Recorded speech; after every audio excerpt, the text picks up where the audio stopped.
just a thing there.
Thank you everyone for being here. We're going to ask everybody to take a seat, including individuals that are going to be hosting tables after the presentation. If you all could be taking a seat, we're going to get started in just a moment. Thank you so much.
Good evening and welcome everybody.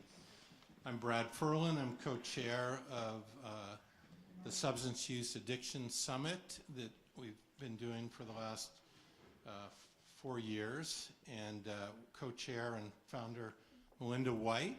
I briefly want to do a big shout out to Melinda.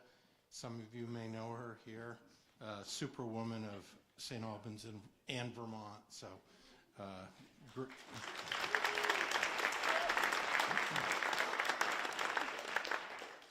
So we want to thank City of St. Albans and for all the support to let us have the venue here.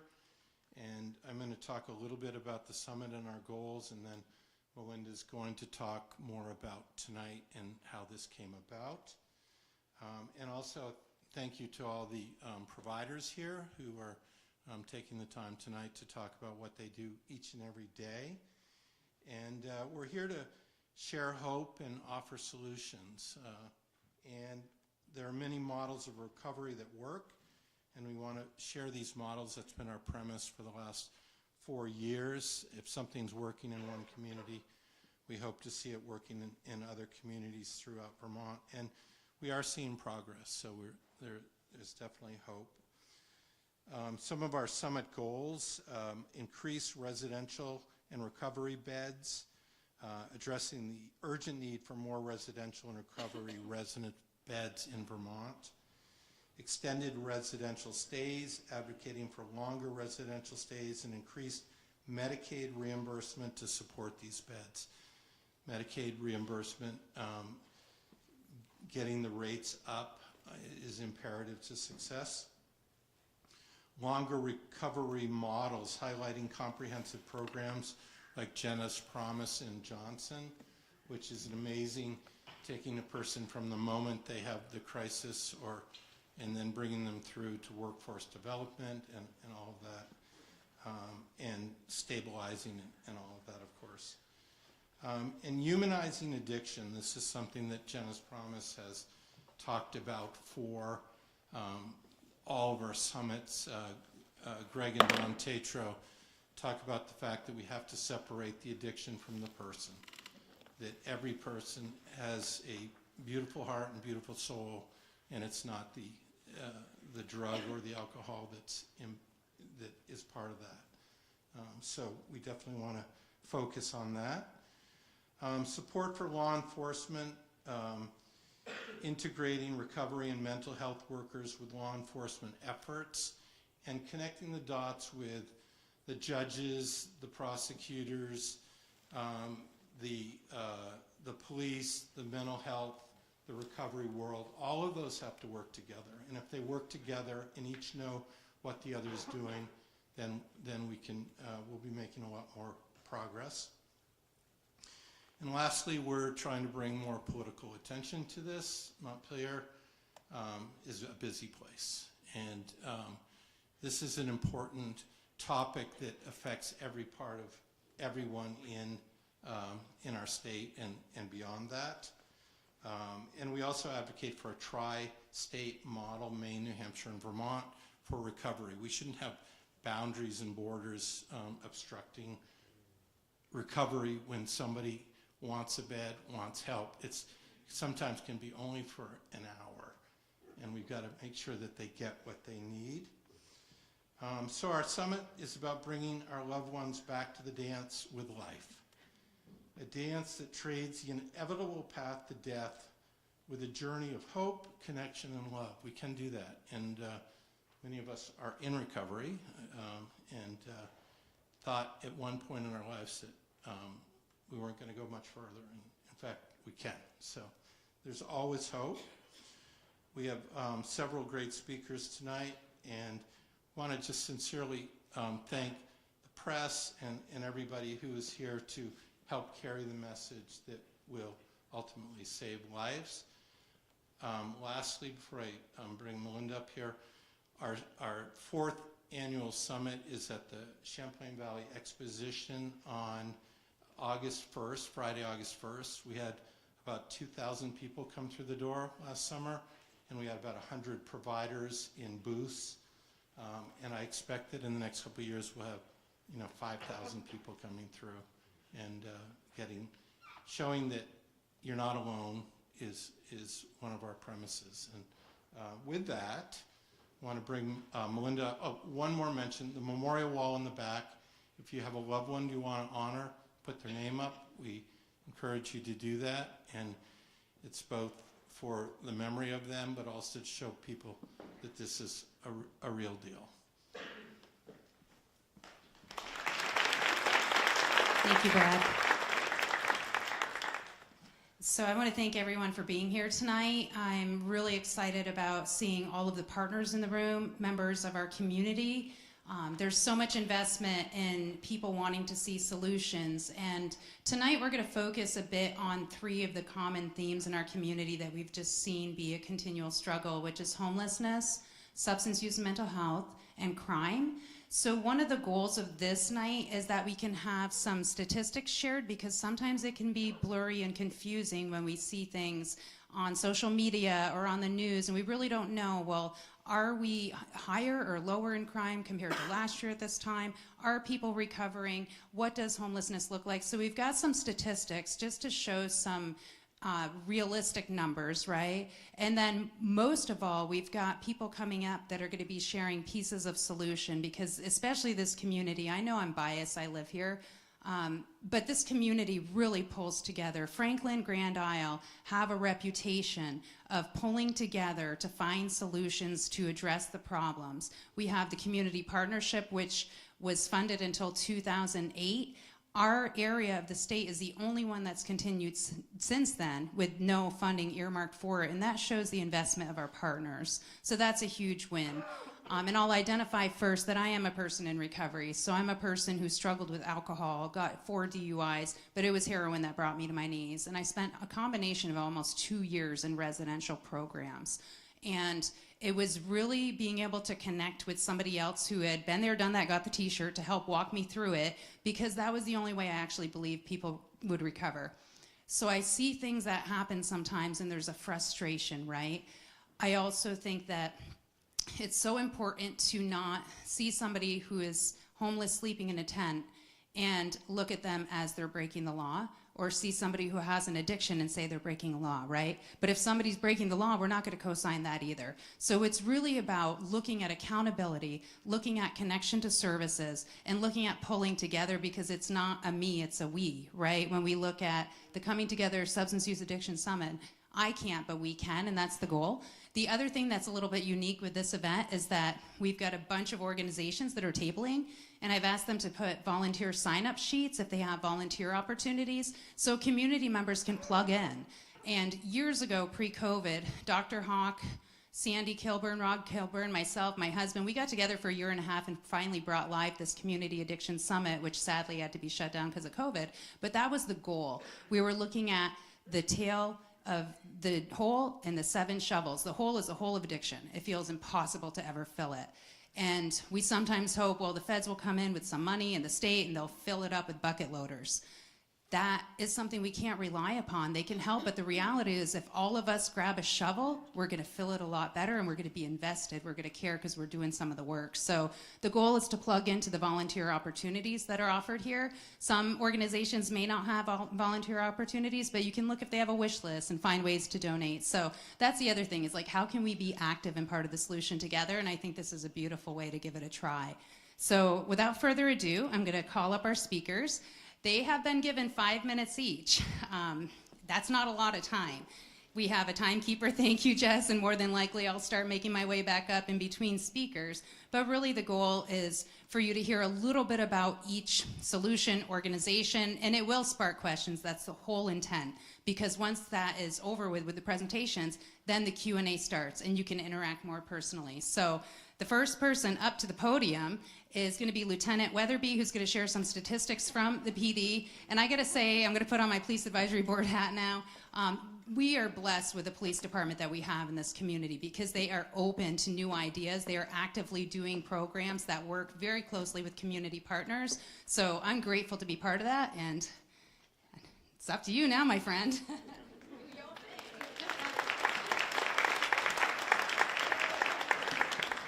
Thank you for affording us the opportunity to be here tonight. We appreciate every opportunity we get to engage with our community and share a little information and get some good words out there. So having 5 minutes and having people glaring at me with timekeepers, I'm just going to hit a few things that were outlined in the advertisements, so to speak. So statistically, this last summer, we're coming off, I've been here going on 20 years, and it was our busiest summer that I've been here. We had approximately 11,450 calls for service with approximately 14 patrol officers. So I'm not a mathematician, but that's a lot of calls per officer. So we didn't have a lot of opportunity to do a lot of proactive work. It was a lot of reactive work this summer. They did a great job, and we managed, and we got through it. We did obviously have a spike in retail thefts. That was one of our highest calls for service. Actually, it was our top charge for the year. A lot of in-state warrants for arrests, unlawful trespasses. The trespass numbers are so high based on the retail thefts. If somebody commits a retail theft, they want that individual generally trespassed from their business. If they go back again, then we go back and make those arrests. So those are some of the numbers that are high. Our motor vehicle stops were down a little bit because of the stuff I just mentioned, being tied up with other calls for service. We had approximately 906 motor vehicle stops. And resulting in those stops was 1,128 warnings, 432 tickets, 35 arrests for violations, and 6 of those arrests were for in-state warrants. A couple of the other things that were on, how am I doing? Oh, good. So staffing was one of the discussions we talked about earlier.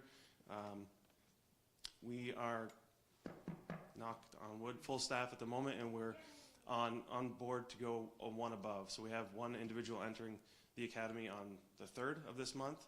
That's a long process, 16 weeks plus field training. But we're hoping to get that one up probably midsummer. So that'll put us at 17 patrol officers, 26 total officers, including detectives division, our district liaison, our street crimes unit, and command staff totaling. Next level would be the street crimes unit. Our next topic would be street crimes unit. We are up and running now. We were able to hire someone from outside the agency that is now a sergeant and running that program for us, doing a great job. We have another officer that's transferred into that unit in-house, and they have hit the ground running. It's only been maybe a month or two, month and a half maybe. In those cases generally take a little bit more work than your common case. So, but they're doing good work. You'll start to see some statistics coming out in the near spring as far as that goes.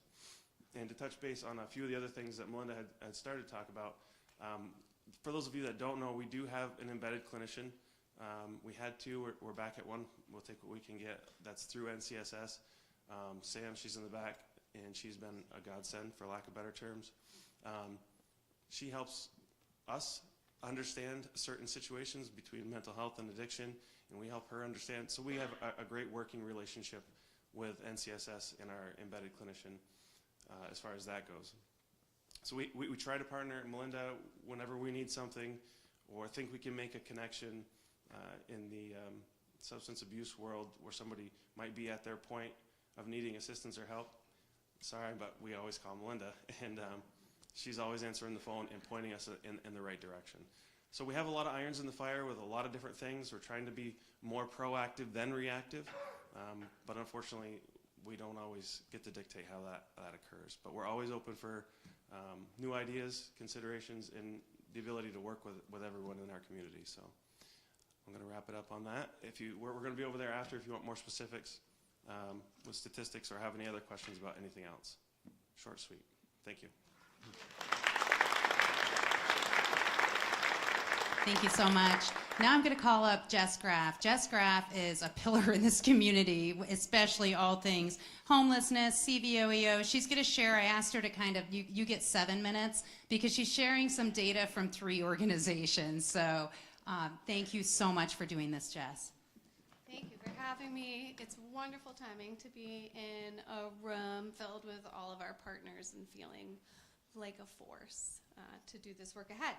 I'm Jess Graff. I'm the director of Franklin Grand Isle Community Action, which is a program of CVOEO, the Champlain Valley Office of Economic Opportunity. We have 4 brick and mortar projects CVOEO does in Franklin County, including Samaritan House, which runs Tim's House, Voices Against Violence, Head Start, and Franklin Grand Isle Community Action, as well as several statewide programs. Community Action is a poverty mitigation organization. We have a food shelf. We have a crisis fuel program. This time of year, we're gearing up for VITA tax services, and we have a lot of work that focuses on housing.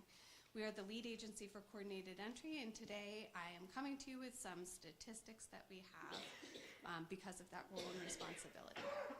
I'd like to talk a little bit about what causes homelessness. Homelessness, although very complex, has one root cause. Homelessness is a housing problem. Homelessness is caused by a lack of available housing. Homelessness does not have one face. It affects people of multiple income levels. It affects people with children. It affects all types of people. We believe that housing is a basic need and a human right. In 2024, in Franklin and Grand Isle counties, there were 369 households enrolled in coordinated entry for a total of 602 people, 463 adults, and 139 children. These are always just baseline numbers. These are only the people who come into our office, who come into contact with our staff members. We know that there are people that we don't reach. And actually, very often, it's sort of a measure of system capacity, as I'll get to a little bit later. Of those, 15 were veterans, 25 were youth, so between the ages of 18 and 24, 22 were older than the age of 65, and 42 met HUD's definition for chronically homeless. Coordinated entry is a process through which we connect people experiencing homelessness to services and resources to resolve their housing crisis. It is not a program, it's a process. It's a HUD requirement, and we are required to use HMIS, Homelessness Management Information System data, that allows us to assess the need of a household and then to enroll them on a prioritization list so that we can allocate resources and services. Each region has a coordinated entry lead agency, assessment partners, and referral partners. And in our region, they all come together in a partnership agreement, and there's 19 organizations signed on to our partnership agreement. Through our assessment to enter somebody into the coordinated entry process, We collect a lot of data. Last year, 44% of people who were enrolled in coordinated entry had a mental health disorder. 1.9% attested to having an alcohol use disorder. 11.4% had a drug use disorder. 24% had a chronic health condition. 12.3% had a developmental disability, and 37% had a physical disability.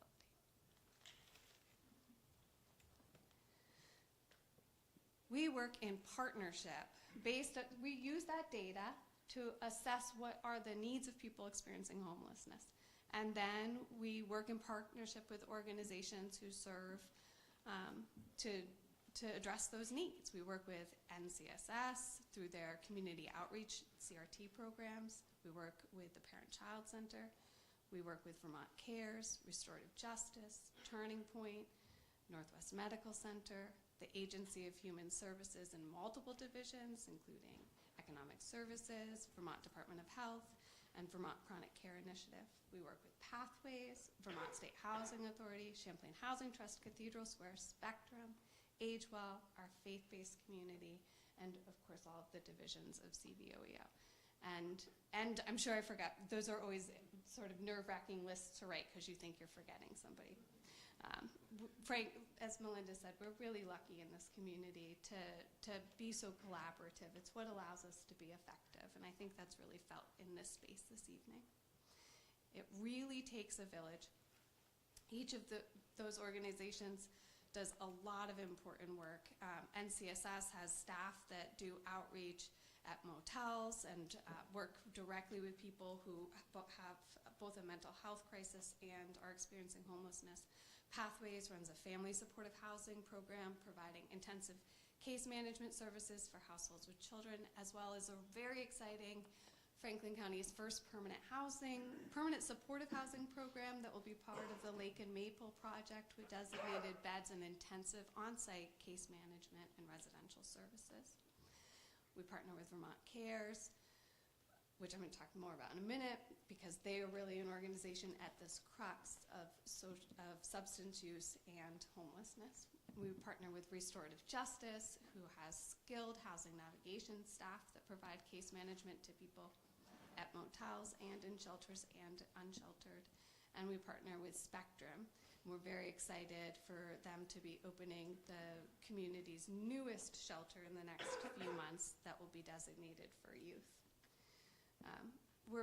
We are really honored by our partnership with Vermont Cares, who's been around since the mid-'80s and provides support to people who are living with HIV and people who use drugs. They're at our office every Wednesday to provide harm reduction. It's a public health approach that recognizes the reality that people use drugs and reduce the negative consequences of drug use. Their goal is to make sure that people have access to health services, supplies, and education. The current partnership with Community Action is effective because it creates a one-stop shop. That's what Community Action is. It's a one-stop shop where you can get food and clothing, you can get heat, you can get housing, and we are so grateful that on Wednesdays people can also get really the life-saving tools that they need and the connections that they need to be their best selves. Our region has 2 shelters currently and a 3rd one on the way. Both of the current ones are CVOEO programs, the Samaritan House that runs Tim's house and Voices Against Violence that runs Lori's house. Samaritan House has 20 beds, and over the last year they served 84 shelter guests, 23 of which exited to permanent housing. Their current waiting list has 74 people on it, and it is about a 3 to 4 month wait. They also have a drop-in space, a warming space, a day station that on very cold nights opens for 24-hour access. And their drop-in space hosted 1,953 visits in the last year, including 79 stays in an overflow room. Lori's house has 12 beds as well as 5 transitional housing units. When those shelters are full, which they often are, people have to turn to our state-run shelter programs, which run motel vouchers that are provided through the Agency of Human Services Economic Services Division. In our region, as of Tuesday, January 28th, there were 70 households in motels.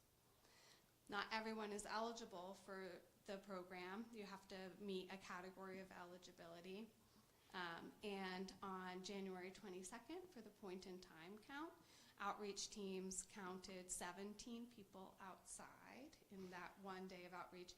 And actually, we counted, I entered the data today, 35 people total who were unsheltered. Again, those are just the people we came in contact with. Those are not the whole numbers. It is a baseline number. People were living in tents and cars. This week, it's Thursday. It was a very cold week. I've handed out 3 tents myself this week, including one today. I just cannot imagine being in a tent tonight. In 2024, 119 people, including 19 children that were enrolled in coordinated entry, reported experiencing unsheltered homelessness on the night prior to enrollment. Again, this is just Franklin and Grand Isle County data, not statewide data. But we have the solutions. Of the 369 households that were enrolled in coordinated entry in 2024, 326 were exited. Of those exited, 216 households exited into positive housing destinations. 137 households were supported by case managers and a system that works, connecting people experiencing homelessness to housing, into rentals that would be supported by some kind of ongoing housing subsidy. 32 were supported in accessing rentals with no ongoing housing subsidy, just that they supported independently.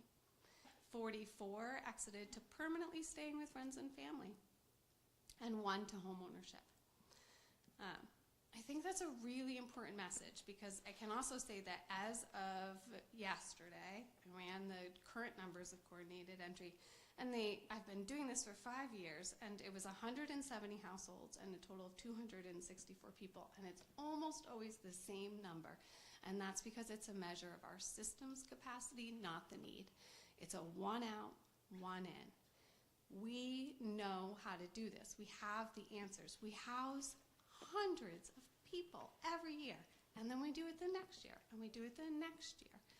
And it can feel a bit like bailing out the ocean, but it's also so important to recognize that it's not insurmountable. We know what we do works, and we just have to keep doing it.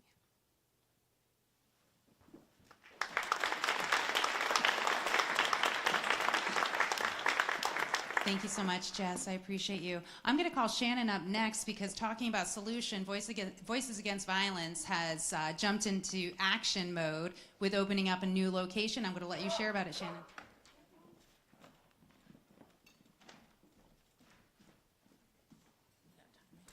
Hello. Hi, thank you all for having us. We're very excited that there's a summit here. We usually do the one in Chittenden County, and we were so excited to hear that this was happening, so thank you so much. I'm Shannon McMahon. I use she, her pronouns, and I'm the director of Voices Against Violence. We're the domestic and sexual violence agency that serves Franklin and Grand Isle, and we work with all people on the gender spectrum, from children to elderly folks experiencing gendered violence, including human trafficking, which is a big piece and intersection of people that have substance dependency, how they're vulnerable to it. So we'll talk about that a little bit. We have a 24-hour hotline. We serve folks 24 hours a day, 7 days a week, in person and on the hotline. You don't need to give any identifying information. We have partnerships with the hospital, with the police department. Wherever we need to be in the community, we'll be there. We do a lot of crisis work on the weekends and at nights, because a lot of folks flee, and like Jess said, it's very cold out right now. We have 1 shelter right now, Lori's House, we've had since 2000. It's very wonderful. We also have overflow, like Jess mentioned, with economic services. We hold some of that money, so we're able to provide hotel stays for folks that are fleeing domestic and sexual violence when our shelter is full. We're very thankful that we're opening another shelter. It's going to be focused more on our family work and our work to end the cycle of violence and healing.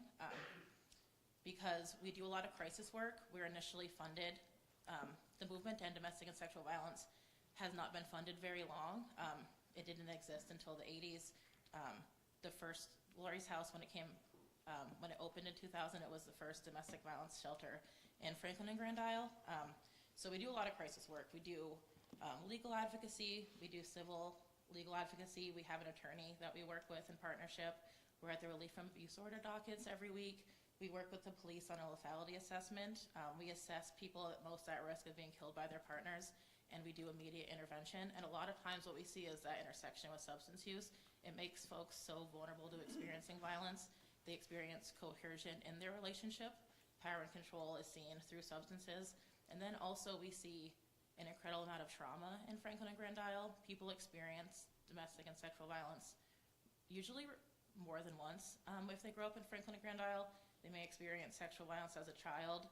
It is way more common than we think it is, and it manifests into experiencing more violence because we are not taught, we do not teach the actual coping skills around boundaries, empathy, and consent. We are not setting our generations up for success. So our work with our education, we really try to end that cycle of violence and be really based in our prevention work, which is moving our work more towards ending the cycle of violence because we are initially just funded for crisis work. And like Jess said, we're never gonna stop this incredible cycle of harm that we can see compounding every year without building in that prevention. So we do a lot of prevention work.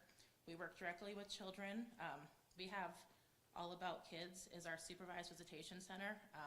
We do a lot of work with children who have been affected by violence or have experienced violence directly from a parent, rebuild their relationship. And historically, that work did not look as holistic as it does now, but our staff has done an incredible job working with both parents who have primarily experienced violence, who primarily perpetrate it, and the child that has been so affected or maybe directly has experienced. Rebuild this relationship, learn coping tools, and learn what a healthy relationship looks like and what people really deserve. Because our biggest mission in this work is we believe that this world, everybody in this world deserves to live without violence, and we're trying to meet that mission in Franklin Grand Isle. So we're really proud of the work that we've been doing with All About Kids. We know that domestic violence is a leading cause of homelessness for women and children.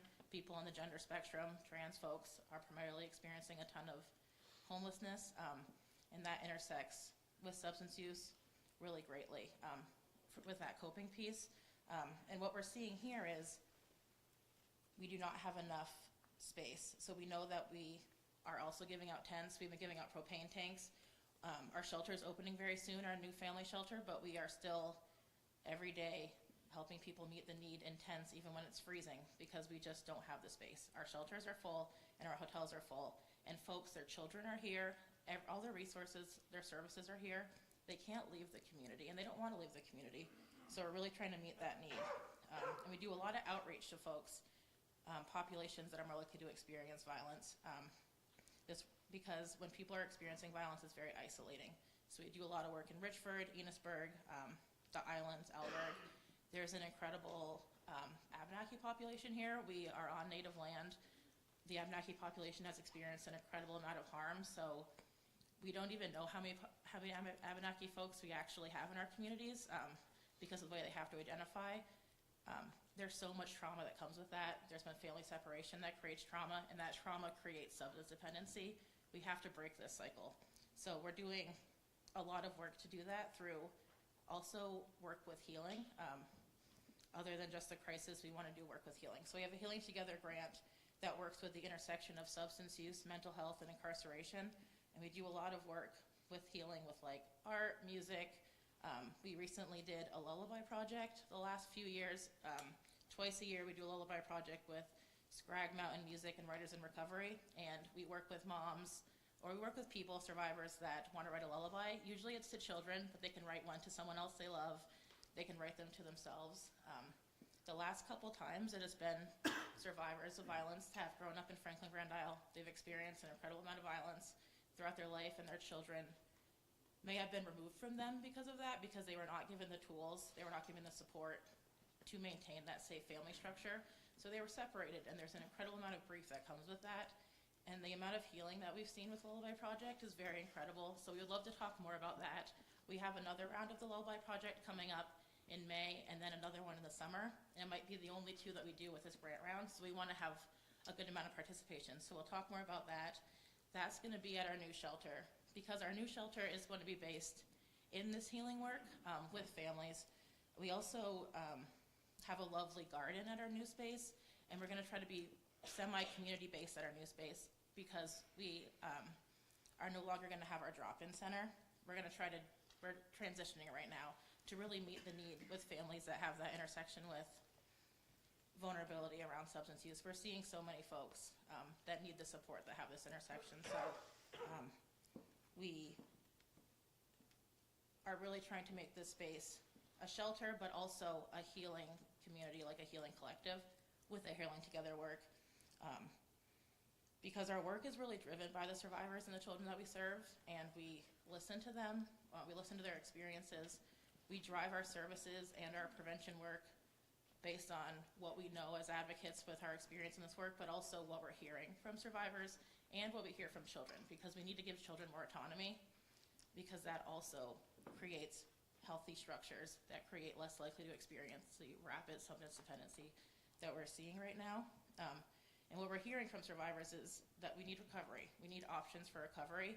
We have so many families that we've worked with where we do so much. We build that community, we meet their immediate needs, but there's so much overarching harm that still creates that intersection with substance use, and the only solution is going to be more access to recovery, realistic, accessible treatment for recovery that they can go into immediately, because we've worked with a lot of families, and every time we come here, we write more names on the memorial wall. We really hold that space, and we really grieve these families, and the more we are here, the more names we write.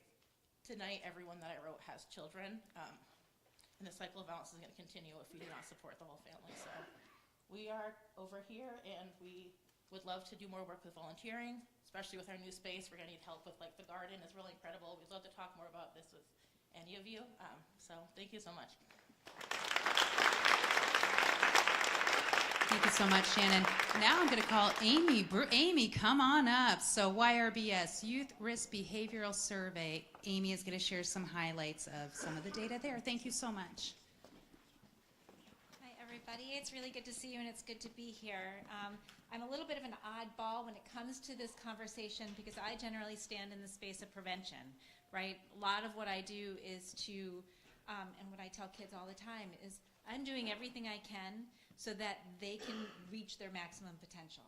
And we talk about how substances interfere with their ability to reach their maximum potential. So I made a little PowerPoint today, which no one's going to get to see, but it's a picture of a kiddo wearing a bicycle helmet, right? A lot of what we're doing is protecting that brain so that it grows, thank you, so that it grows and develops and learns. And then we talk about how substances interfere with that. And that's kind of what I wanted to share with you a little bit today.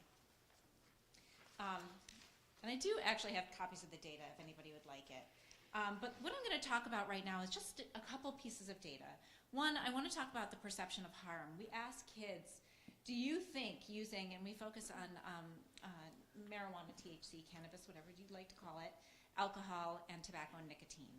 Those three substances is what we focus on. We ask, how harmful are these products, right? And then we talk about how much are you using these products, and we get that information from them. And I'm going to talk a little bit about our young adults also, so you can kind of see what the trends are. I focus on those three substances because those are the three substances young people are using in big numbers, right, compared to the other stuff. And then I just want to share that, you know, the short-term consequences of young people using these and long-term, right? And we know a lot of the long-term. It's heart disease and cancers, right? And we're starting to talk a little bit more about alcohol and cancer, and we always talk about tobacco and cancer. There's environmental impacts, right? We know that these products aren't good for our environment. The trash related to that is important. But the short-term consequences for young people is it interferes with their learning, right? Not only in their brains, but also their ability to sit and focus in class if they're having withdrawal, and that kind of stuff. And so it's actually interfering with learning. And obviously it's expensive. So young people are wasting their money, and the money's going right to those companies, right? But we talk about that as well.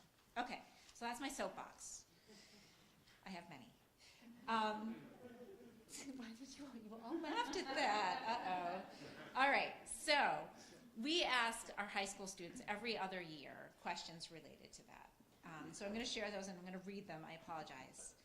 So at least 1/5 of our Franklin County high school students, and I'm going to talk about perception of harm first, right? Because if young people are thinking that something's not harmful, they're more likely to try it, okay? So we know, according to the Franklin County High School Youth Risk Behavior Survey, 37% of those high school students think they could greatly harm themselves if they used a vape regularly. That's increased, so more kids understand that it's harmful. That's a good thing, that's a positive. And 21% of them have used any tobacco in the past 30 days. And that number went down from 30% in 29. Risk of understanding that it's harmful went up and use went down, okay? 32% of those students thought it would be harmful if they binge drank, which is like 4 or 5 drinks in a row on a weekend. And that's been relatively flat, right? 32% of them thinks it's harmful, which means like 68% of them, not so much, okay? And so when we talk about usage, any alcohol use in the past 30 days is about a quarter of our kids. 26% of our high schoolers have used alcohol in the past 30 days. Actually, that's down from 38% in 2017, sorry. So that alcohol use is going down. Last, marijuana, and I use marijuana and cannabis interchangeably, so if I use those terms, just know that. In Franklin County, 24% of our high school students think they would be greatly harmed if they use cannabis regularly. That perception of harm decreased from 39%. So they are feeling it is less harmful than they did in 2011. Use of marijuana in the past 30 days has remained relatively flat at about 21%. Okay? So that's our young people. But I wanted to look at our 18 to 24-year-olds. Like, I wanted to see what was happening as they grew into adulthood. And I have no idea how long I've been talking. So, okay.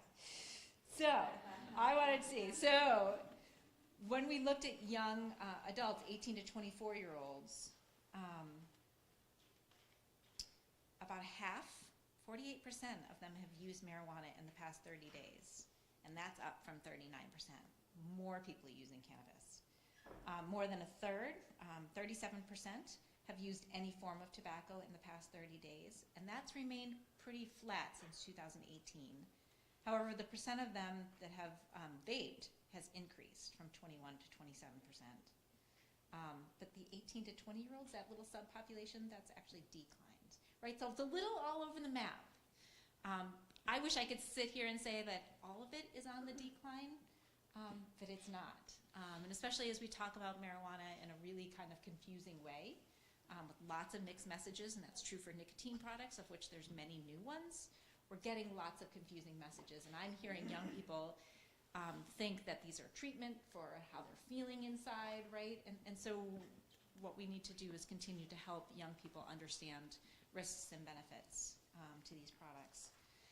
And so the moral of the story is, although I go into lots of classrooms and lots of schools are working really hard, parents are talking about it, there's things that we can do as a community to continue to protect our young people from these substances and all those short-term and long-term risks that we talked about. So that looks like young people thrive when there's lots of desirable opportunities for youth to connect with their community, right? And that might be mentoring, and it might be recreation, and it might be theater, and it might be spectrum, and it might be sports, anything and all of those. If kids are thinking it's a fun way to connect and it's a safe way to connect, we should encourage that and create those spaces. And work. I had to work because work is a great thing for young people. I make my kid work. We want to help youth feel like they matter to the community. We should create welcoming spaces, make sure that they're listened to, have welcoming and inclusive community where youth of all backgrounds are authentically welcomed, right? And I think where I spend a lot of my energy is creating laws and policies, ordinances that protect young people from the industry targeting them. That could be keeping safe buffers around schools, right, so they're not bombarded with ads and products.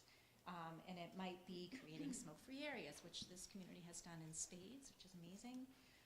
We could consider limiting how many retailers are in those spaces, right? It doesn't have to be 8, it could maybe just be 1, okay? Those are things to think about. We could limit outdoor advertising, zone things so that we're protecting youth and recreation spaces and all those kinds of things. So there's lots that we can do within those schools and families, but there's lots that the community can do to continue to protect youth. I hope I hit my messages. All right, thank you. I love that you mentioned Spectrum as one of the solutions, Amy, because the next person that's coming up is Will from Spectrum to share about what they're doing in this community, which is a huge win. Thank you, Will. Thank you, everybody. Appreciate it. As Melinda said, my name is Will Town. I'm the Chief Operating Officer for Spectrum Youth and Family Services. For many years, we have had 2 case managers out of our St. Albans office. They worked in a program called the Youth Development Program, and that is a case management program that works with youth that are currently or have been in the foster care system. And they would just be relentless telling us there needs to be more services, especially specifically for youth. And we listened. So a little under 4 years ago, we opened a drop-in center down on Lake Street, and that is a place for youth ages 12 to 24 to come, get their basic needs met, whether that's food, just warmth, positive peer connections, showers, laundry, an escape from home life. In those almost 4 years, we have served over 600 unique individuals. At that, specific age range, to me, those numbers are staggering. It surpasses what we serve out of the same program in Burlington far and away. And the other piece of it that we saw that we were not expecting was the age of these young folks, right? They're very young. I think our average age is around 15. When we opened this drop-in center, it was great, a little after-school program, you're giving meals out. Now, kind of as Jess said, we're handing out sleeping bags, we're handing out tents. It's to the point we have outdoor supply stores letting us know when they have tents available so we can snag them. I know you're always on the hunt for that as well. And, that's unacceptable for me. And I think as a community, that's unacceptable for all of us. We have unfortunately had to talk with our staff, learning that somebody has passed away that is sleeping outside, who is working a full-time job, really busting their butt to make ends meet and to get out of this cycle of homelessness and poverty. And we need to do better. So we are opening, in partnership with Champlain Housing Trust, a youth shelter, 10 beds, and hopefully this spring that will open once we do some renovations to make it a really safe, welcoming space for these young folks to be able to feel that sense of safety. The work that we do is truly a crisis intervention, but it's also prevention, right? These are young people. We need to do this work now, give them a shot, put them on the right path, and really set them up for success. We have so many great partners in this room, and there's not a day that I go into the drop-in center where there isn't somebody in there from another agency working with youth, and that partnership is amazing.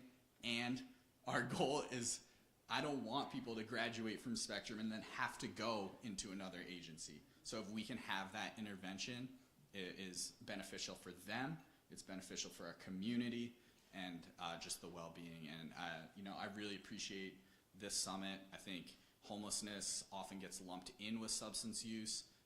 They are not definitely linked inextricably, and we also recognize that they do sometimes pair together, and all of our staff are trained in recovery coaching, and we're always open to hearing from the community what the needs are, and hopefully we can help meet those. So hopefully I kept that nice and quick for y'all, and really appreciate your time. Thank you.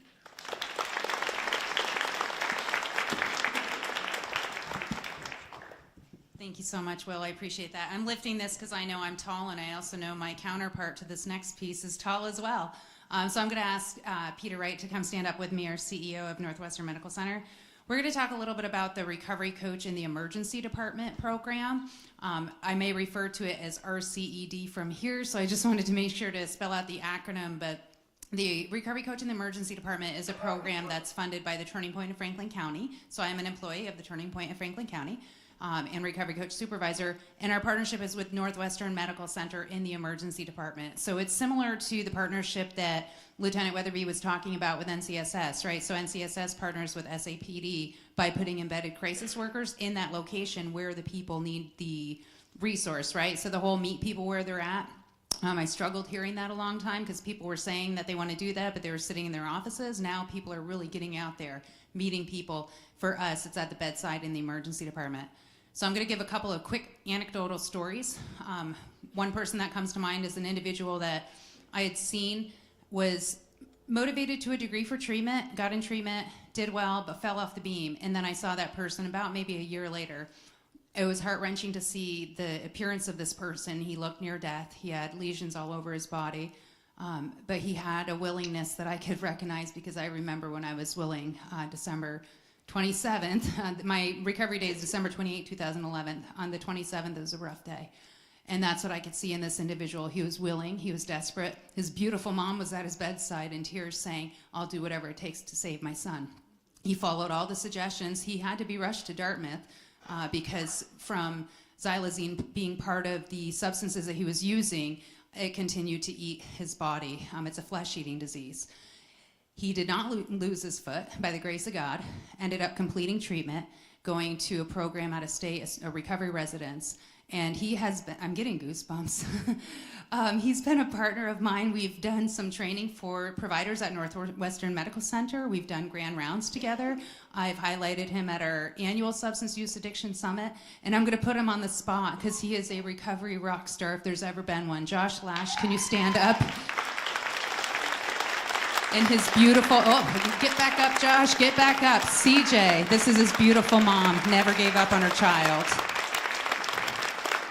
It all starts with the power of a praying mom.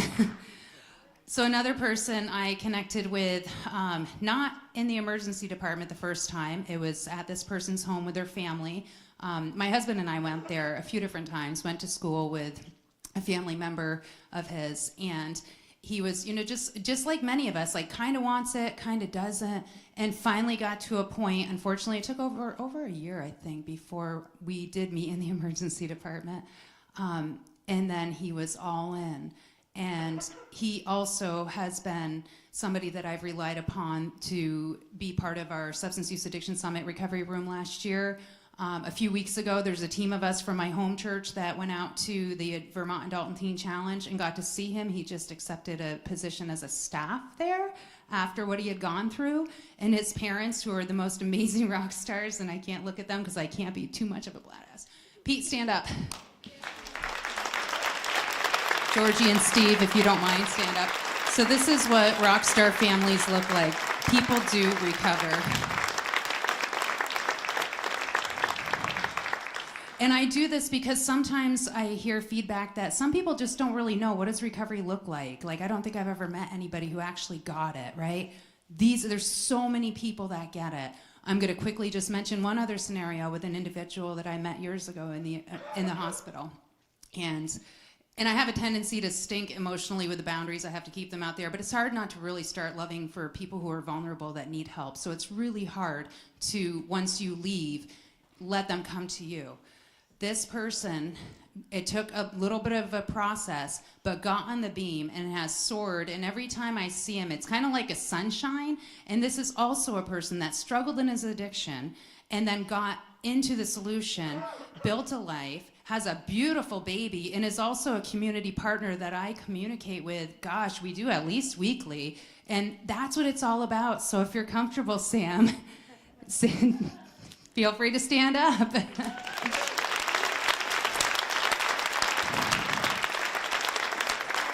And his beautiful mom, Martha, who many people know.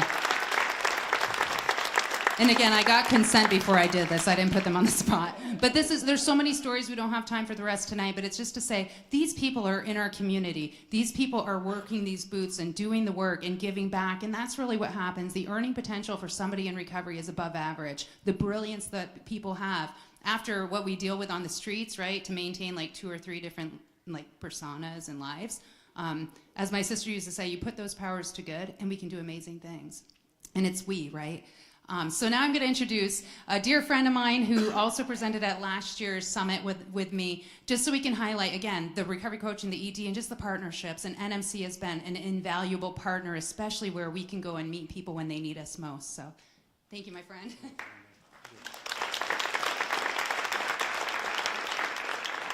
Can you see me okay? Is this in the way? Cancer. Chronic obstructed pulmonary disease. Diabetes. These are all chronic illnesses. We celebrate them in the community. We hold fundraisers. When people are suffering from one of these chronic illnesses, we all get together as a community and we do fundraisers and we help them and we take them. Substance abuse and addiction is a chronic illness. Nobody as a kid or as growing up says, I hope I have a heroin problem. I hope I drink too much as an adult. I hope that I'm homeless as a result of that. Right? These are structural problems that our society faces. As you drive around the community, you see these blue signs with a little white H on it. Now, most of you think that's a directional sign. At Northwestern Medical Center, we think that's a promise. 24 hours a day, 7 days a week, 365 days a year, we're there. We're there during your best moments when you have a baby, and we're there during your darkest hours. During a global pandemic, a team is always there. But healthcare is a team sport. We cannot do it alone. Unfortunately, over the decades, 140 years that we've been in existence, we've learned that the hard way.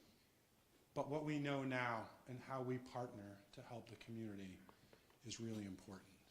The emergency department is often the safety net. The emergency department is often where people have those moments where they're ready to start recovery. That is our opportunity. But the partnerships that we have are what make it work. We can't do it on our own. So when we work with Turning Point and our recovery coaches in the ED, when we work with NCSS and the police department and our emergency services to help those folks. When our population health team is integrated in almost every community group there is around, we are there to exert our leadership, but more importantly, we're there to embrace our partners. We're only going to win this war if we do it together. And that's our motto, it's our mission, it's what we've spent 140 years doing, and it's what we're going to spend the next 140 years doing. So as you look around the room at all these great partners, know that those are folks that we're working with. And please just remember, this is a chronic illness. I remember last March when we went out into the park and we were going to sleep on a cardboard box to help raise money. And I thought the raising money was going to be the hard part. I will tell you that despite the fact that I had $1,000 worth of snowmobile gear on, and despite the fact that I was sleeping with 30 people who I knew, it was the most humbling experience of my life. I'm not too proud to tell you, I was a little bit scared. It got cold. It was loud. I could not get rest. And I woke up in the morning and I thought to myself, I can't begin to fathom what it's like to do this every day. And it was relatively warm out. It wasn't a cold, bitter day like it is tonight. So I'm honestly shocked that Jess isn't beeping some alarm and telling me I've been up here too long. But I just want to thank everybody for coming tonight. I want to thank Melinda and the team for their passion, for bringing us all together, and for reminding us that this is a team sport. And when I say it's a team sport, I don't mean all the organizations working together.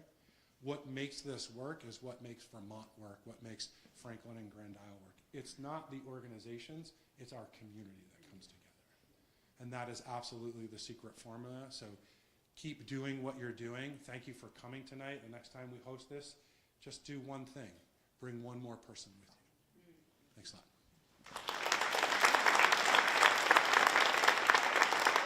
Thank you so much. And to close out that piece, the last thing I'm going to do is anybody who's comfortable, just so again we can see what does recovery look like. So just people who are comfortable, that are in recovery and willing to stand up, please do so.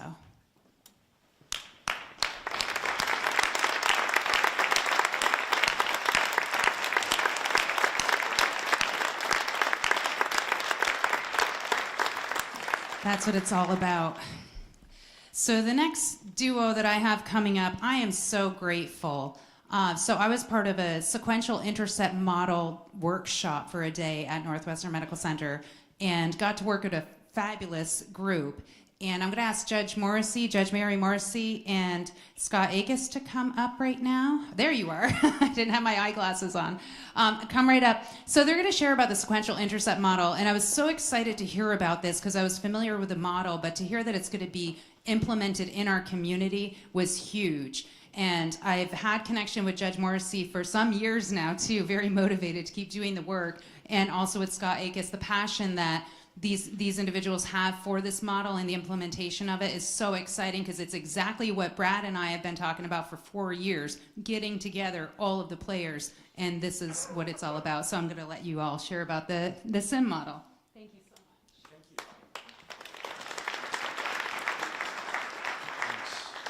much. I'm not one of the tall ones. It's all right. And my date is December 27th also.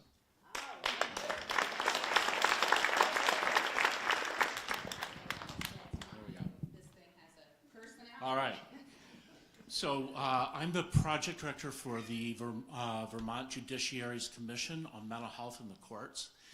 Several years ago, the judiciary recognized what a great problem mental health and substance use had become throughout the communities in Vermont, and also that it was impacting the court system. And so they created a commission out of all three branches of government to see what could be done about that. Now, there's a number of different projects that are being implemented statewide, but the one that we're here to talk about today is the sequential intercept model, which is where we actually go into the communities and invite people from across the community, much like has been done today, into groups to try to do some problem solving with each other and then provide support for the projects that they come up with. So the way that is done is to really look at each phase of the court system, starting with before somebody even ever gets to the courts, then when law enforcement is called, and then when they have their first hearing, and then potential probation or incarceration, and then eventually back around to the other side after release.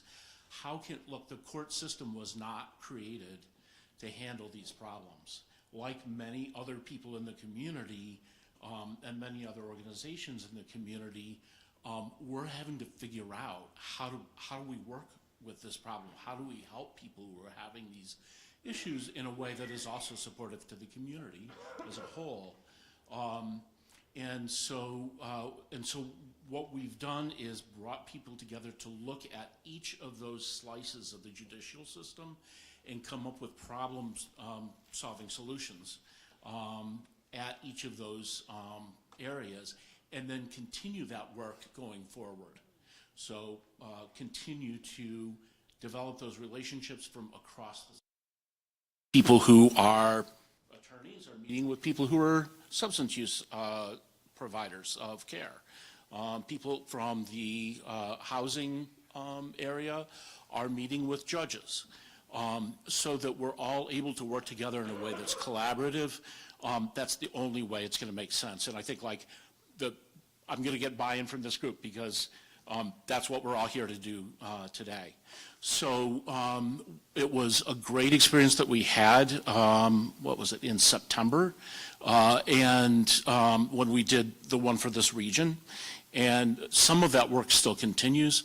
I'm really happy to have a partner here, Judge Morrissey, to talk a little bit more about what it was like to, from the inside, to be a part of one of those groups that was doing the problem-solving exercises. So without further ado. Thanks. Thank you. Hi, I'm Mary Morrissey. I'm one of the Vermont Superior Court judges. I'm currently assigned to Lamoille County, but in Vermont, as many of you may know, we rotate. So I've spent significant time in Franklin County as well, though I've been for the last couple years in Lamoille. Because of how this project was arranged, Lamoille and Franklin did our conference together.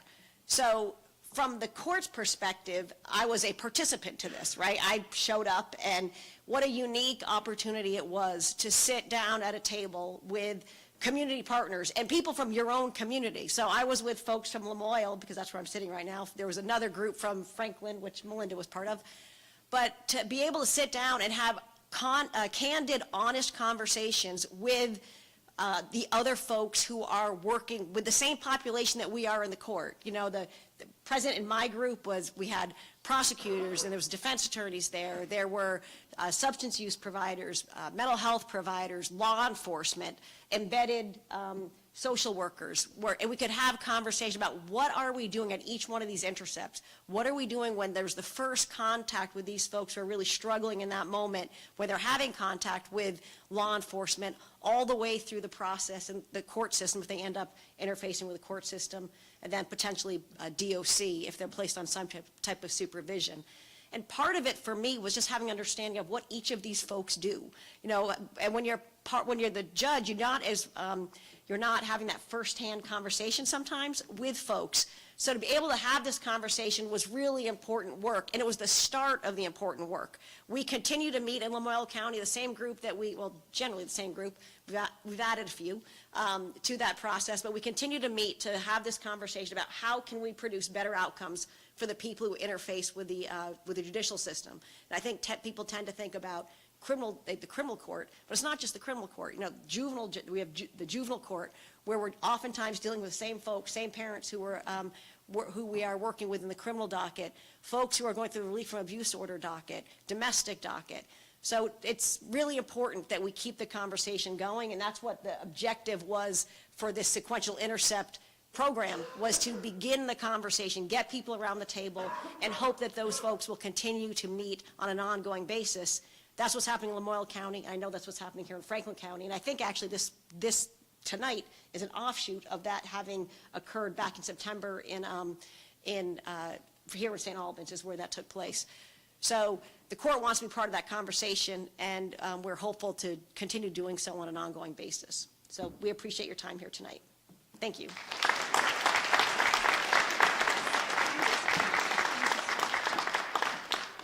All right, thank you so much. We are excited too. In our community, we had 2 tangible deliverables. The court is going to be using the Restorative Justice Center as a clearinghouse for a large volume of people that are appearing at court, especially first-time offenders.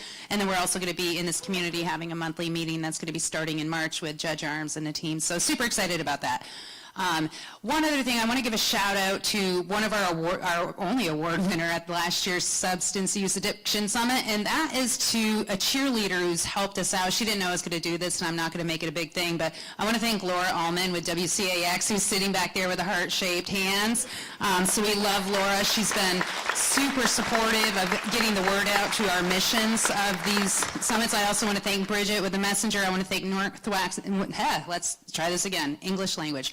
Northwest Access TV. I want to thank you for being here too. I just really appreciate that we can get this information out, because I see a lot through media that is the negative, uncomfortable stories, and sometimes stories of recovery aren't sexy enough, but here we're going to continue to highlight recovery and just celebrate how beautiful it is. So the next person I'm going to call up is Erin Creeley. When we talk about what motivated pulling together community initiatives. Erin put together a group, and I'm going to let her talk more about it, but a group so there could be a large variety of actions. So Erin, come on up. I'm going to let you share it. Thank you so much. Hey folks, good to see you tonight. Really happy that we're here. This is the product of many conversations that have been going on for months now. This kind of started back in September, certainly over the summer.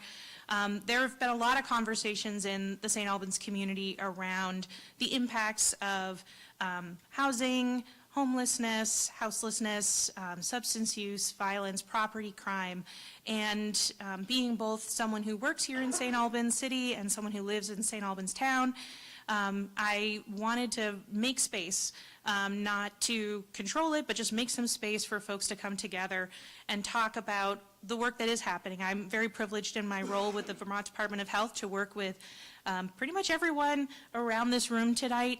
So I knew a lot of the great work that was happening, but I was also hearing, and as we all have been, the concerns that folks were having and sharing at council meetings and in social media.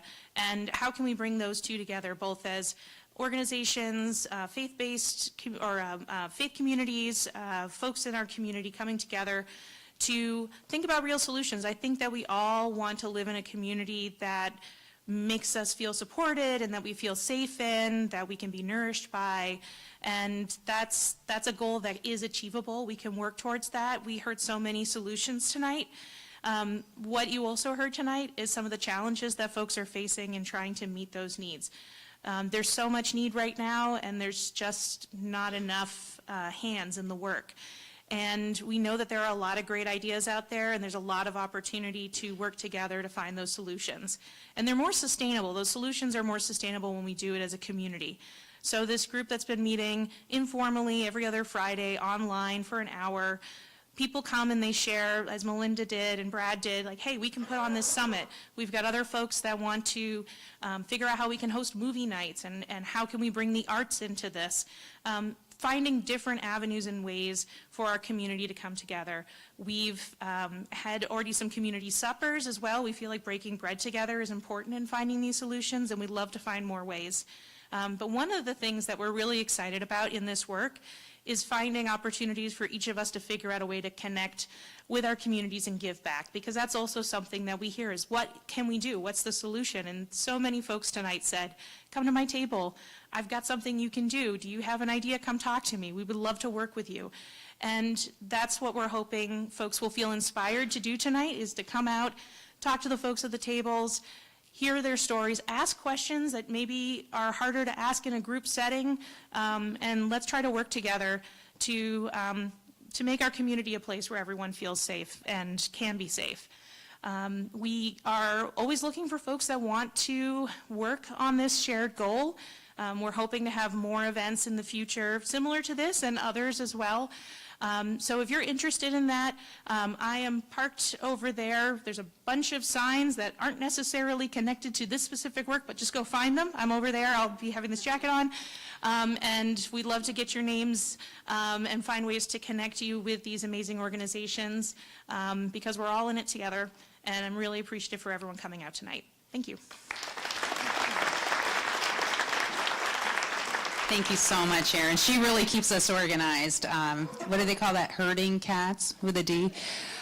So next person I'm going to call up is Kate Bluen. Kate is, and I'm going to try not to go too much in depth because I don't want to get emotional. I know Kate for years. I love Kate for years, and I'm so excited and proud of the work that she's been doing. She's had this goal, this dream, this vision, and it's like right there. So Kate, come up and share your solution responding to substance use and homelessness.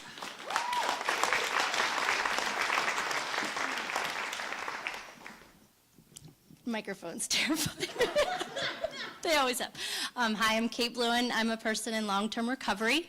I'm also a community member here, and I want to share a little bit about my personal experience and why I'm so passionate. So I went and got myself help twice. The last time I went and got help, I was told to come back and find like sober living. And then I realized there was none where I lived. So was grateful I was able to stay sober, and I'm still sober today, but I know a lot of women that don't have the support that I had, and I want to build and have a safe, supportive house for women to recover in. So I started 7 years ago with meeting some people, but I was like persistent, and so I've decided, I started my own nonprofit. It's called Hope Grove Recovery, and I've partnered with Step Out Vermont, and we are going to be developing a level 3 certified recovery residence in this area. So we're still working on funding, but we want to create a community that's supportive of women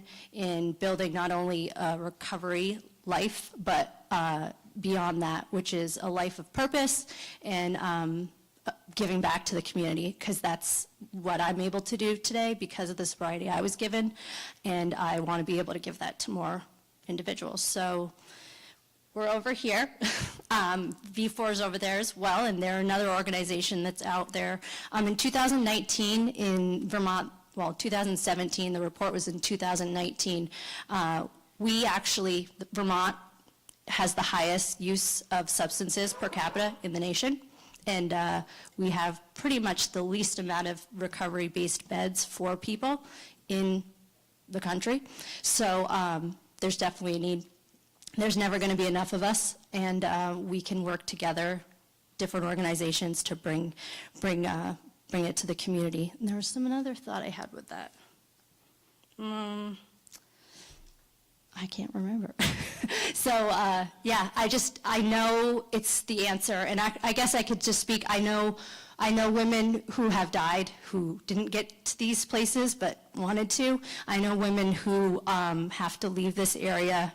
I know one mom of 3 had to go to Maine for a year, has just transitioned back to this community and is working and being a mom, but had to separate herself. And I don't want that to be the answer. Women shouldn't have to leave their kids to get sober, and to find a supportive community like I was able to find. So we're gonna get a house, it's gonna happen, and you'll see it soon.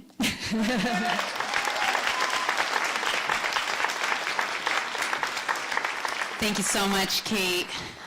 So now I'm going to give Brad the mic to share just a little bit more about our larger summit. We're almost to the end. The only other piece I'll mention is that we're going to be opening up Q&A after this. I want to remind people to feel free to put your loved ones' names on the memorial wall. I know I'm going to be going back there as well. But really take the time to interact. I want to thank, again, all of the organizations that have come here. It's a huge, when people are working long days and then they are invited to an evening event, they don't necessarily feel really excited to say yes, but because they care enough, they come and they say yes, and they travel from a distance after long days. So I'm going to give Brad the mic, and then I'll close us out. So we just, again, want to thank City of St. Albans for helping us facilitate this. A mini summit is part of our greater summit, which will happen on August 1st at the Champlain Valley Exposition. It's free and open to the public. Savita was one of our major sponsors, and some of the other sponsors are here tonight. We have a sponsor list over there at our table. We couldn't do it without them. It allowed us to do media, and as I said, we grew from not many people coming through the door to 2,000 last year, and we think we'll hit 5,000 within the next 2 years. And this is open to the public, meaning if you know somebody who needs help, or you need help, you can come incognito into our little fairground event, and you can find what you need. And we had a lot of that. People were coming in, they're saying my sister or my brother or my uncle or something, because we all have that. And we heard tonight from so many people that just the coordination of efforts is so amazing. Now that the courts are talking with, the prosecutors, and the prosecutors are talking with the healthcare providers, and all of this connection is making such, thank you, Judge Morrissey, it's just making a huge difference, and we can get there. So the summit is at the Champlain Valley Exposition on August 1st, and it's free and open to the public, and all of these providers are going to be there. And Lastly, this is an addiction of feeling alone. And when all this happens and people realize that they're not alone, they can and will recover. And this all makes a difference.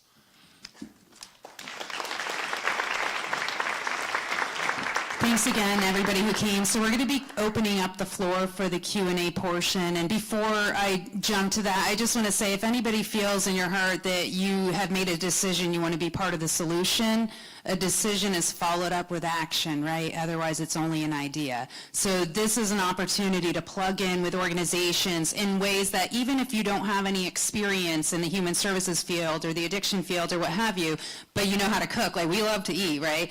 Spectrum mentioned having meals, right? There's so many different ways to participate. If you do music and yoga and the groups, I think of Voices, location, the gardens. So really encourage people to plug in. So before I shut us down, I just want to take a moment of silence for all those that we've lost to not only substance use and mental health issues, but those we lost to chronic homelessness.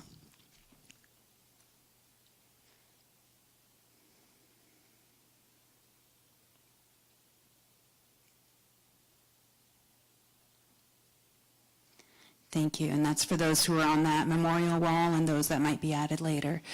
So I encourage you to go to the tables, interact, take your questions to the individuals that sparked up questions within you, and please talk those through and find a way to plug in. Thank you so much for coming. We're so blessed to be in this community in St. Albans. We love you all. Thank you.